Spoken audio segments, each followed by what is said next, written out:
Bueno, y vamos a grabar también. Esto queda después en la plataforma para que los chicos vuelvan a mirar otra vez después, a repasar el tema. Ningún problema. Bueno, gracias.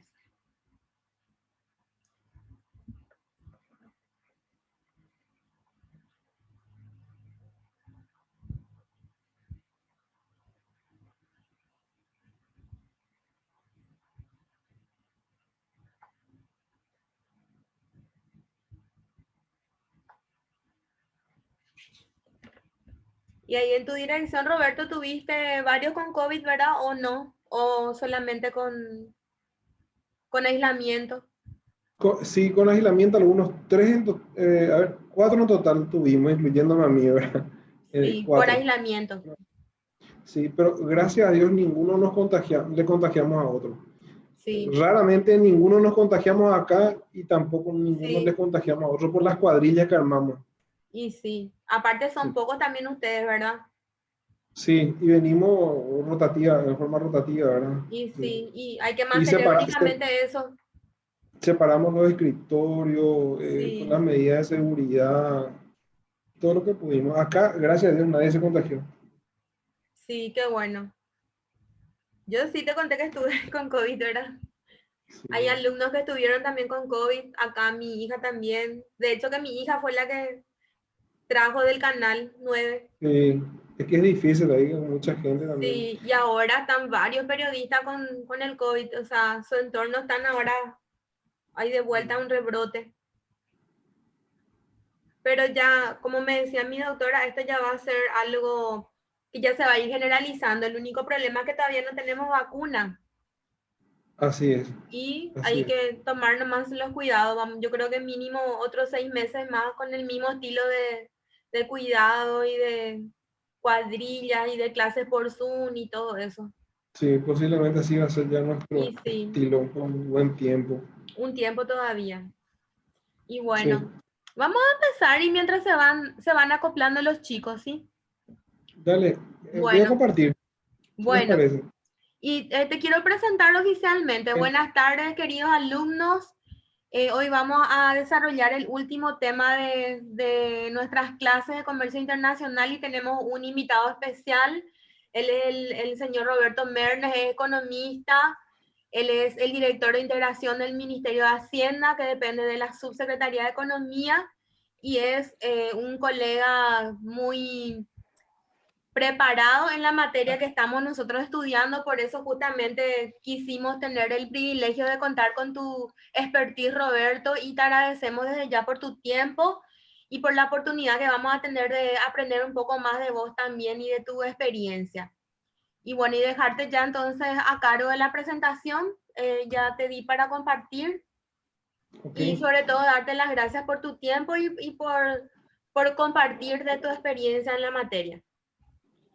Muchísimas gracias Liz, muchísimas gracias a todos por estar acá hoy. Voy a compartir la presentación para poder Sí. iniciar.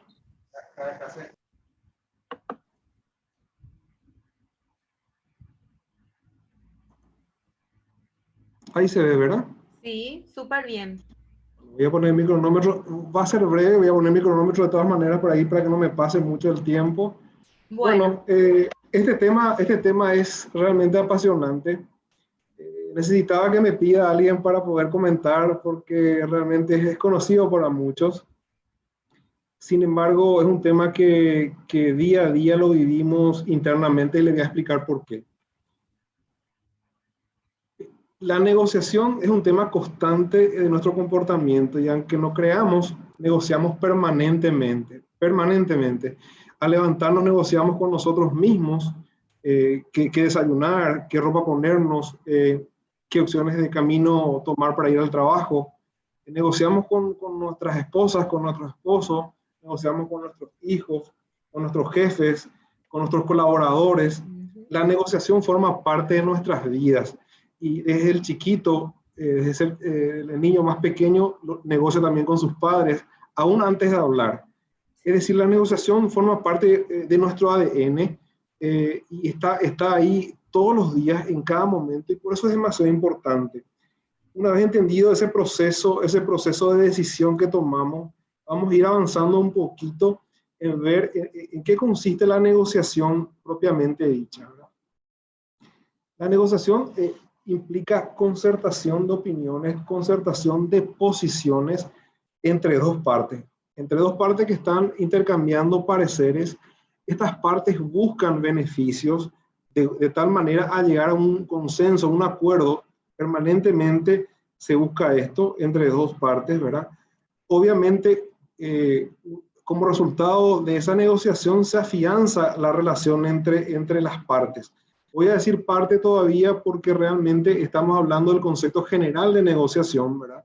En donde acercamos posiciones, en donde buscamos un acuerdo. Ahora bien, a ver si es que es correcto.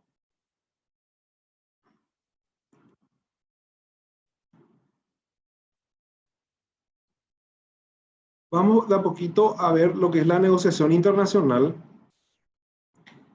Y acá vemos que es un proceso un tanto más detallado, más específico, en donde resaltamos lo siguiente: es un proceso de comunicación. El diálogo está de por medio, la palabra está de por medio, un proceso de comunicación entre dos partes, ¿verdad?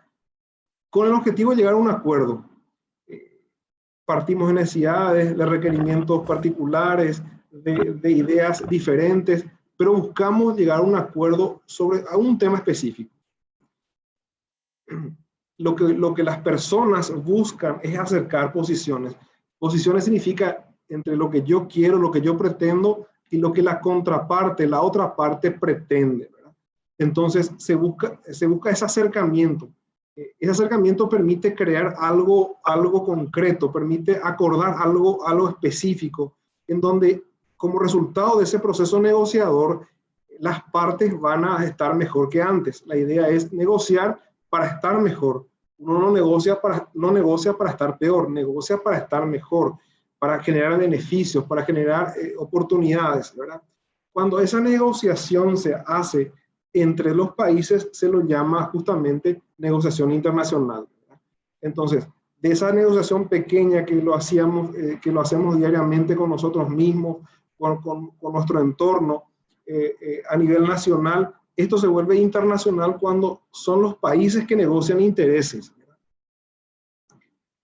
¿Cuál es el objeto de la negociación? O sea, ¿para qué negociamos? ¿Cuál es el objeto? El objeto es tener finalmente un compromiso formal entre ambas partes, ¿verdad? De manera a obtener un resultado beneficioso, positivo para ambas partes. Fíjense que dice compromiso formal, no es de palabra, significa que necesariamente vamos a tener que tener un instrumento que tiene que tener consecuencias jurídicas, que tiene que formar parte del acervo jurídico de un país y que tiene sus consecuencias, ¿verdad? Se necesita entonces instrumentar, digamos, ese acuerdo con un documento formal. Es lo que se busca en una negociación. Aquí las palabras pues se puede decir de todo, pero lo que vale es lo que queda plasmado en el documento, en el papel. Por eso se revisa minuciosamente cada detalle, cada interpretación que pueda tener el acuerdo. Es como la letra chica que se ve en los contratos, en las escribanías. Uno tiene que leerlo detenidamente porque tiene sus consecuencias jurídicas y uno responde a lo que está escrito. Muchas veces en las negociaciones se acuerda algo, la parte cree entender algo, pero la contraparte, el otro país, interpreta de otra manera, por ejemplo, ¿verdad? Y solamente en el momento de plasmar en un documento bien concreto, uno entra en materia y se da cuenta si lo que se dijo verbalmente se plasma en los papeles, ¿verdad? Entonces, es muy importante ese objeto de la negociación que tenga unas consecuencias jurídicas, que tenga un documento que lo avale, y siempre lo es así en el ámbito internacional.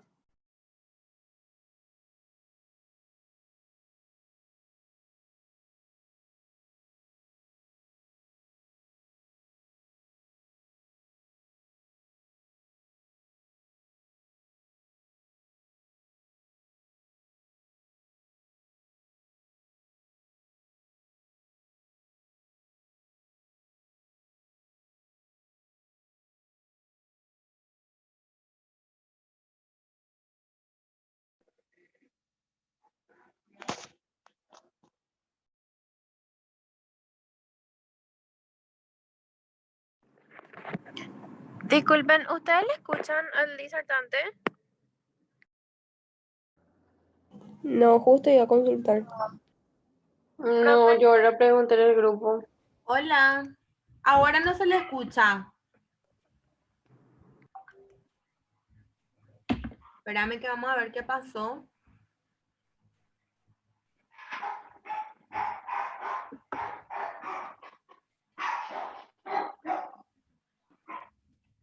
No se te escucha, Roberto. No. Algo pasó con tu audio.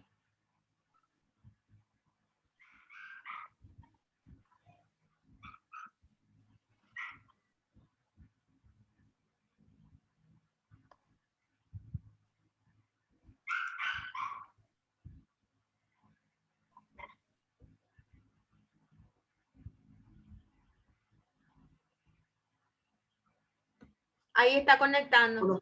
Ahí sí. Hola, ahí. No Ahí se me sí. escuchó nada, no se me escuchó nada, Ligo, se fue En nomás esta la última comunicación. lámina no se escuchó. Todo lo que Ok. era ya, sin la negociación sí, pero cuando ya pasaste a la siguiente lámina ya no se escuchó. Ok, vuelvo a la parte de negociación, ¿sí? ¿Les parece? Bueno, No sé gracias. qué habrá pasado, pero estaba... Sí, y la señal Me, por lo me- visto. Sí. me das nomás un mensajecito y vuelvo a repetir si sucede lo mismo, ¿sí? Bueno, gracias. Pues nada. Bueno, decíamos con respecto a las negociaciones que existen varios tipos de negociaciones, que la clasificación pueden encontrar en la literatura todo tipo de negociación. La primera de ellas se lo llama de confrontación cuando un país siempre gana y el otro pierde, o la sensación que queda de esa negociación es que hay un ganador y un perdedor, ¿verdad? Es una situación en donde si uno es país grande, impone, y si uno es país pequeño, se queda con el sabor de que perdió o que ganó poco. Esta es la negociación con confrontación. El segundo tipo de negociación es la negociación subordinada. Esto es cuando simplemente un país se supedita directamente a los intereses del país más grande. Es decir, ¿qué significa eso? Significa de que viene un país grande y dice, estas son las condiciones del acuerdo, si quieren, ustedes se suman a esto, pero casi no hay espacio para negociar, sino que uno si tiene interés en cerrar un acuerdo con ese país grande, lo que termina haciendo es suscribiendo el acuerdo con las condiciones del país de referencia, ¿verdad? Tampoco no es una situación ideal, ¿verdad? Esta negociación subordinada porque ocurre esta sensación de adhesión simplemente a un acuerdo, ¿verdad? El tercer tipo de negociación es la negociación con inacción. Inacción significa no hacer nada, ¿verdad? En realidad, cuando la situación se vuelve muy difícil, muy insalvable, el país o las personas en este caso no negocian, sino deciden aplazar, posponer y no seguir con la negociación. Entonces, tampoco es una situación, digamos, recomendable. La cuarta es la negociación que se aspira sean las negociaciones internacionales, que es la negociación colaborativa, donde se busca ganar, ganar, ¿verdad? Es lo que uno pretende. Las partes cuando negocian es porque necesitan algo de la otra parte y esa necesidad es mutua, ¿verdad? País, Paraguay, necesito, digamos, de la contraparte, necesito de los bienes del otro bloque, del otro país, entonces ofrezco mis bienes y ellos ofrecen también los suyos, entonces se busca un espacio de ganar, ganar, y es la que se recomienda, es el mejor, digamos, escenario posible. Después hay una negociación razonada, en donde más que conceder, digamos, ciertos privilegios a la otra parte, se busca una solución de fondo. Esto puede ocurrir en situaciones de conflictos, por ejemplo, donde uno quiere resolver un conflicto grave que hay internacionalmente, y más que detalles de ganar algo, ¿verdad? Entonces, es una negociación razonada que se da entre ambas partes de solucionar un problema de fondo, no tanto de forma, ¿verdad? Estos son, lo mismo que estábamos hablando, son digamos, formas de presentar los tipos de negociación, y simplemente uno puede ver el eje de las ordenadas, digamos, ¿verdad? La percepción, cómo nos percibe la contraparte, y en el eje de las X, ¿verdad? El poder negociador de cada país, ¿verdad? Si ustedes ven, recorren visualmente el cuadrito, ven que en el centro de todo está el concepto de ganar-ganar, ¿verdad? En el centro de todo está la colaboración de ambas partes para poder tener un consenso, una situación positiva, digamos, ¿verdad? Para ambas partes. Cuando uno va a los extremos, veamos, por ejemplo, esta situación de subordinación, por ejemplo, cuando el poder negociador, digamos, de una de las partes es alto y de la otra parte es bajo, se da una situación de subordinación o inacción. O sea, son extremos. Cuando la percepción del poder negociador es alto, tanto de parte nuestra como de la contraparte, se tiene una negociación razonada, ¿verdad? Porque los intereses son similares, ¿verdad? Y hay otra opción también, son las esquinas, básicamente, son opciones no tan recomendadas, porque siempre una de las partes termina ganando más que la otra. Lo más recomendable es la opción ganar-ganar, que sea colaborativa, digamos, ¿verdad? En donde hay igualdad, hay equilibrio de fuerza, ¿verdad? En toda negociación se busca ese equilibrio de fuerza, de alguna manera se busca el equilibrio de fuerza, aunque los países o los bloques sean diferentes, siempre hay algo que le podés ofrecer de tal manera que la negociación sea equilibrada, ¿verdad? Aunque aparentemente, como les decía, las diferencias sean muy grandes. Ahora, la diferencia entre la negociación nacional y la negociación internacional. A medida que avanza el mundo global, todo parece más homogéneo, es cierto, ¿verdad? Pero sin embargo, hay diferencia entre lo que uno negocia a nivel local y lo que uno negocia a nivel internacional, ¿verdad? Todo es diferente a nivel internacional, las pautas de comportamiento son diferentes, los procesos, las estrategias son diferentes, y también el entorno en el que se desenvuelve la negociación es diferente, ¿verdad? Entonces hay varios componentes que diferencian entre una negociación nacional e internacional. En este punto quizás quisiera comentarles, antes de avanzar un poquito más, de que en toda negociación internacional siempre implica una negociación nacional también, ¿verdad? En este caso el Ministerio de Hacienda es el encargado de negociar los bienes, se le llama acceso a bienes. Entonces, para intercambiar bienes o disminuir, digamos, los aranceles a los bienes, ofrecer eso como país a la contraparte, uno negocia primero internamente, a nivel nacional. Eso negocia con los ministerios sectoriales, con el Ministerio de Industria, con el Ministerio de Agricultura, con la Dirección de Aduanas y con la Cancillería Nacional. Uno lleva esa posición nacional y se vuelve internacional cuando lo lleva a nivel Mercosur. Finalmente, esa negociación nacional se transforma en internacional cuando el bloque negocia con otros países u otros bloques, ¿verdad? Entonces, hay un hilo muy fino que cambia la negociación nacional a una negociación internacional, ¿verdad? Pero todo proceso es importante. Toda negociación internacional empieza con una negociación, digamos, local también. Yo me refiero específicamente a las negociaciones internacionales de comerciales, ¿verdad? De países, ¿verdad?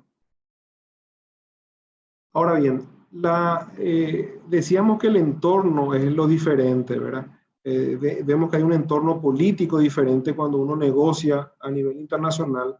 Vemos que que es más vulnerable, que hay cambios repentinos de gobiernos, de circunstancias. Puede haber guerras, puede haber catástrofes, puede haber circunstancias políticas muy particulares en el país donde uno le toca negociar. También el aspecto legal es diferente. La legislación, si uno negocia a nivel nacional, la legislación la conocemos todos, o deberíamos conocerlos todos, entonces se vuelve mucho más sencillo.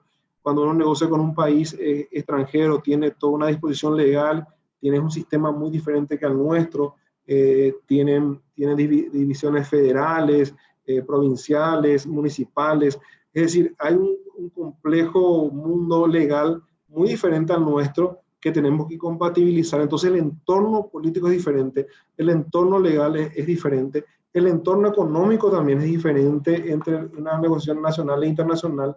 obviamente uno negocia con países con per cápita altísimo, de $30.000, $50.000, o con otros países que tienen tan bajos como India, de $2.000. Es decir, la contraparte, como le llamamos, puede ser un país pequeño, puede ser un país grande, puede ser un país pequeño y formar parte de un bloque más grande. Es decir, el escenario económico cambia muchísimo, ¿verdad? Es diferente. Y también, obviamente, los aspectos comerciales son también diferentes. No es el mismo sistema logístico, no es el mismo sistema que tenemos acá que tiene, no sé, en Islandia, por ejemplo, ¿verdad? O sea, todo es muy diferente, entonces eso hace que las circunstancias también sean diferentes. Voy a apagar un poquito mi teléfono y continúo.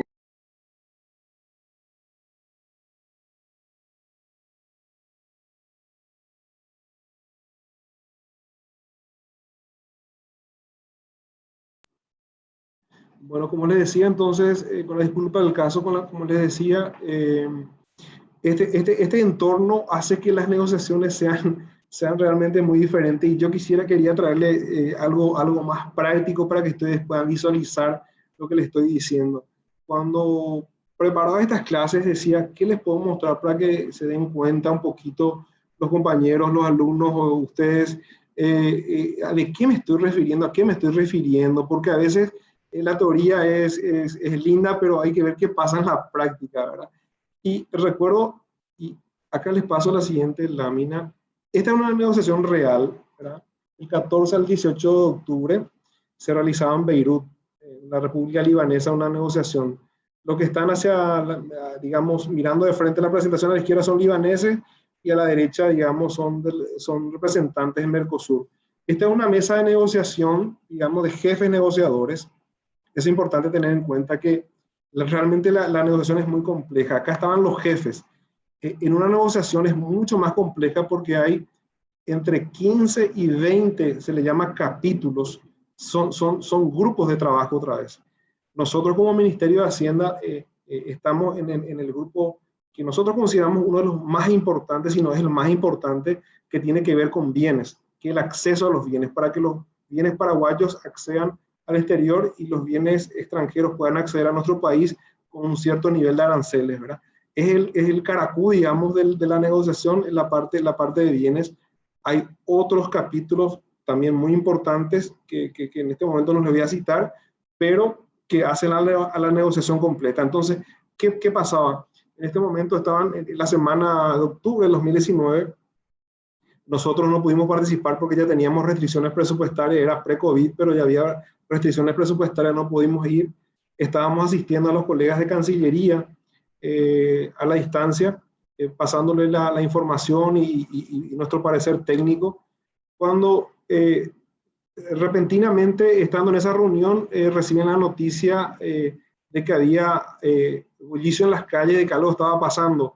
Por eso pueden ver ahí a la señora como una cara, digamos, de preocupación. Inclusive parece que proyectaron lo que estaba pasando en las calles. Y lo que estaba pasando era esto. Había una tremenda marcha de protesta en Beirut en esa fecha.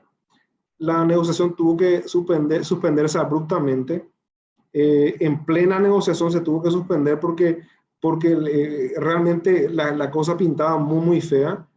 Había protestas en las calles, esto se ve muy lindo desde lejos, pero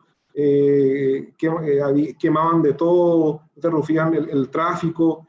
Cada negociador tuvo que salir, digamos, volando, y ese es el entorno político que les manifestaba. Eso cambia en una negociación internacional, una cultura diferente, un sistema político diferente, ¿verdad? Entonces, se suspendió abruptamente la negociación, ¿verdad?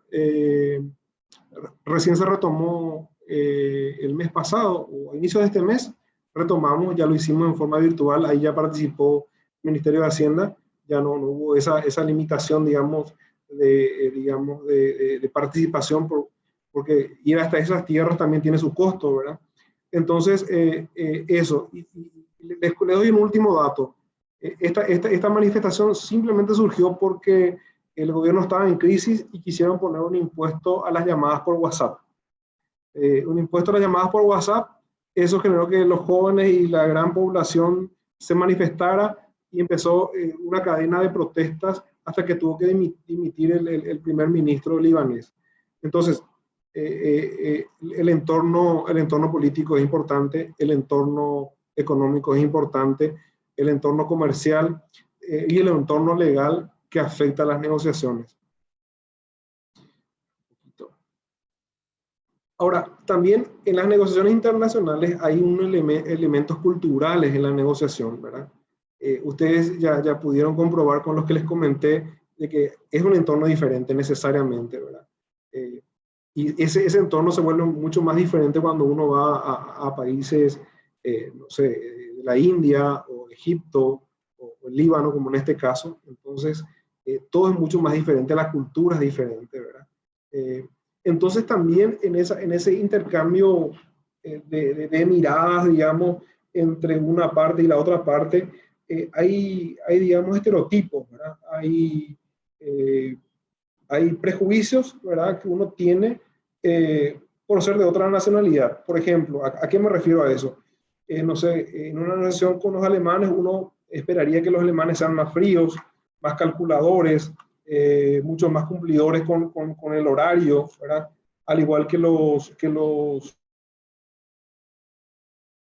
ingleses, ¿verdad? Que son realmente también muy formales, quizás con más humor, pero muy formales. Los franceses se tiene la percepción de que son un poquito más alzados, ¿verdad? Los americanos son agresivos en la forma en que encaran una negociación, pero son mucho más pragmáticos, mucho más rápidos. Los japoneses de repente son mucho más formales, son mucho más respetuosos, pero sus procesos son más largos, lleva más tiempo cualquier negociación con ellos, ¿verdad? Y también nosotros los latinos generalmente somos muy cordiales, eso nadie discute nuestra cordialidad, pero también del otro lado nos ven a nosotros como inciertos, no sabemos hacia dónde vamos a terminar finalmente, somos digamos, difíciles de encasillar muchas veces porque somos inciertos con los resultados, ¿verdad? No sabemos por dónde vamos a terminar. Entonces, realmente existen elementos culturales en la negociación y así como les decía, además existen dimensiones culturales, ¿verdad? Que tiene que ver cómo la gente expresa su cultura, ¿verdad? Se dan cuenta que los valores son diferentes, ¿verdad? Las creencias, la religión es diferente, ¿verdad? Y uno tiene que respetar, obviamente, tiene que conocer mínimamente para guardar los cuidados correspondientes, ¿verdad? La forma de pensar también es diferente, que uno tiene que conocer y respetar. El lenguaje, el idioma, es también muchas veces limitante, ¿verdad? En muchas oportunidades se tiene traductores, en otras ocasiones no. Entonces a veces cuesta, inclusive cuando el lenguaje de comunicación es el inglés, de todas maneras cuesta, ¿verdad? No es lo mismo el inglés americano que el inglés que habla un noruego o un coreano. Es muy difícil para nosotros, por lo menos, ¿verdad?, comprender los temas. Y también los comportamientos no verbales, es decir, yo les decía de que toda comunicación necesariamente es verbal. Obviamente en la negociación se habla, se debe hablar, pero los gestos, la manera de sentarse, la manera de mirar, la manera de gesticular, todo influye en el proceso de negociación. Absolutamente todo se tiene en cuenta y más allá de lo que nosotros podemos imaginar, ¿verdad? Algunos son más calculadores, más fríos, no muestran mucho no exteriorizan mucho, pero sí cubren bastante bien con una caballerosidad y una gentileza increíble. Es un estilo de negociación en donde te obliga, digamos, a hacer de la misma manera, ser puntual, ser respetuoso, respetar los horarios, y bueno, son aspectos que hay que tener en cuenta en una negociación internacional. Ahora, veamos las etapas del proceso de negociación. Esta escalerita de etapas del proceso de negociación quise presentarlo a ustedes como lo dice la literatura, y después les quiero mostrar un poquito cómo traté de resumir para que puedan entender qué pasa en el Mercosur, qué pasa a nivel nuestro, ¿verdad? Porque una cosa es la teoría y otra cosa es lo que pasa en la realidad. Este es un proceso de negociación realmente, digamos, ideal, ¿verdad? O teórico. uno toma primero en contacto con la contraparte, hacen los primeros acercamientos con el país o con el bloque con el que quieren negociar, ¿verdad? Se prepara los documentos para la negociación, se prepara toda la información que se requiere para poder negociar, solicitada a veces por la contraparte. La contraparte me refiero siempre al otro país o al otro bloque, y se prepara todo para un encuentro. Normalmente los encuentros siempre se daban presencialmente, un encuentro con la contraparte y el segundo encuentro, digamos, con el que ejerce la presidencia pro tempore del bloque o quien ejerce la coordinación. En cada negociación que se abre a nivel Mercosur hay un coordinador, un país que coordina la negociación. Entonces, por ejemplo, con la Unión Europea dependía del país que ejercía la presidencia del bloque Mercosur. Si la presidencia estaba en Paraguay, las negociaciones cuando correspondían al Mercosur se hacían en Paraguay. Cuando la presidencia pasaba al Brasil, las negociaciones se realizaban en Brasil. Así sucesivamente, por turno, digamos. Una ronda de negociación, se le llama ronda, una reunión, se hacía en un bloque y la otra en el otro bloque, así sucesivamente. Entonces se desarrollan los encuentros. En esos encuentros se discute, se elaboran propuestas, se ofrecen alternativas y se genera discusión, intercambio, ¿verdad? Esos intercambios son realmente extensos, largos. Esos intercambios se realizan a veces en una mesa grande con muchos actores y a veces en una mesa más chiquita cuando el tema es más candente y se hace a nivel de jefes o de coordinadores, ¿verdad? Y finalmente el cierre. El cierre es lo más esperado, pero puede llevar 20 años como llevó el cierre Mercosur-Unión Europea y es la etapa final del proceso de negociación, ¿verdad?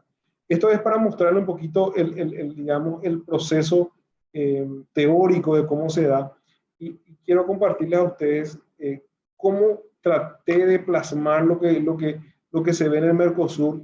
No es exhaustivo, no es que siempre pasa así, pero es para que tengan una idea más real, digamos. Está un poco cargada la presentación, pero voy a tratar de hacerlo fácil. Roberto, Sí. permiso. Faltan 5 minutos. Lo que podemos hacer es, si se corta, volvemos a entrar con el mismo link después.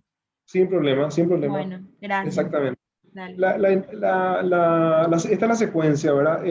Hay le llaman iniciativa de diálogo, el primer paso, donde los países ponen unos términos de referencia, una especie, esto quiero y esto pretendo, ¿verdad? En los diferentes componentes, ¿verdad? De las disciplinas se le llaman los capítulos que yo me refería, que hay de bienes, hay propiedad intelectual, hay de todo tipo de capítulos. Yo me centro solamente en los bienes, que considero lo más importante, ¿verdad? Entonces, la iniciativa del diálogo. Después se analice si es factible o no ese acuerdo, en base a estudios que se hacen digamos, en los países, en cada país, si ese acuerdo es beneficioso o no para las partes, ¿verdad? Después hay una decisión del bloque Mercosur, ¿verdad? El Mercosur normalmente llama mandato negociador, ¿verdad? Donde dice, estos son los puntos a tener en cuenta en una negociación. Es una manera de hacerlo, ¿verdad? Es lo más deseable. Eso se hizo con la Unión Europea, con Israel y con Corea, por ejemplo, como ejemplos.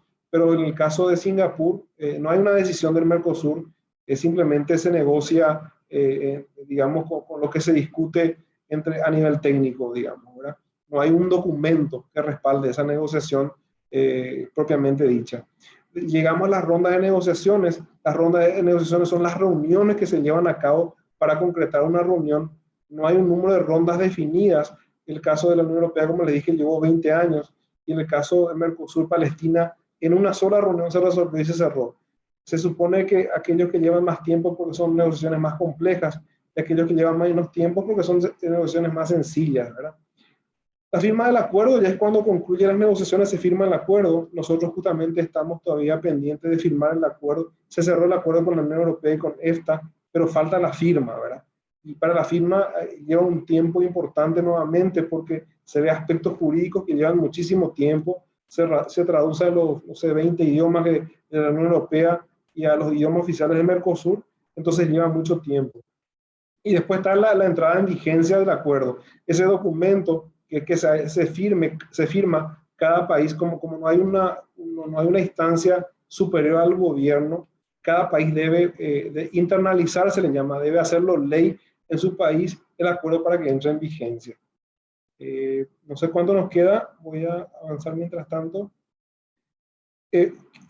Mientras termina el tiempo, simplemente le muestro un caso, hablamos ahora de factores de éxito en la negociación internacional.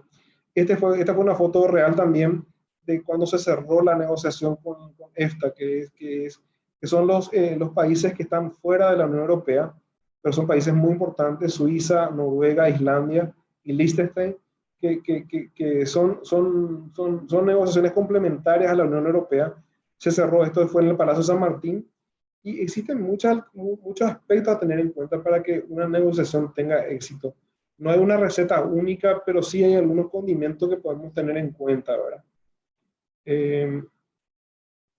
Entonces, en toda negociación se tiene que tener, es aconsejable mantener ciertas pautas de comportamiento, ciertas pautas que son recomendables para todos los países y culturas, además de la condición profesional que tiene que tener cada técnico, cada negociador. Además de las condiciones innatas, existen ciertas pautas que también hay que seguir para que eso sea exitoso, ¿verdad? Se habla de la flexibilidad y resistencia a los horarios. Generalmente estas negociaciones implican viajes largos, de muchas horas, de muchas esperas, y de cambios de horarios que hay que resistir, hay que estar, digamos, ya listos para la negociación a ni bien uno llega. La preparación del viaje es importante, se refiere a llevar toda la documentación pertinente para una negociación adecuada, tener una estrategia negociadora, haber discutido a nivel interno, a nivel nacional, y luego con el Mercosur qué estrategia vamos a utilizar para negociar. El comportamiento es fundamental, ¿verdad? El comportamiento respetuoso que tengan que tener uno en las negociaciones, de caballerosidad, como les decía, ¿verdad? De gentileza, de buen trato, del respeto de los usos y costumbres sociales de cada país, de respetar el ritmo de negociación. Cada país tiene un ritmo diferente. Como les decía, los americanos son mucho más rápidos, los japoneses y los chinos tienen un ritmo mucho más lento en la negociación. Uno no puede apurar ese ritmo. Obviamente uno tiene que usar las habilidades propias para poder negociar, tiene que tener una actitud emprendedora en el sentido de generar propuestas, de ver opciones. Las relaciones personales son importantes también, porque eso digamos, facilita el buen intercambio, digamos, el buen diálogo con la contraparte, ¿verdad? Y el tratamiento de la información es que uno tiene que tener cuidado con la información que maneja, la confidencialidad que muchas veces tiene que tener, ¿verdad? Y qué pasa a la contraparte, ¿verdad? Uno no puede mostrar todas sus cartas tampoco, ¿verdad? Me falta un poquito todavía, no sé si ya termina el tiempo y nos conectamos. Ya termina el tiempo, ya termina. Nos conectamos otra vez. Ok, ya me falta poco, pero nos conectamos. Sí, para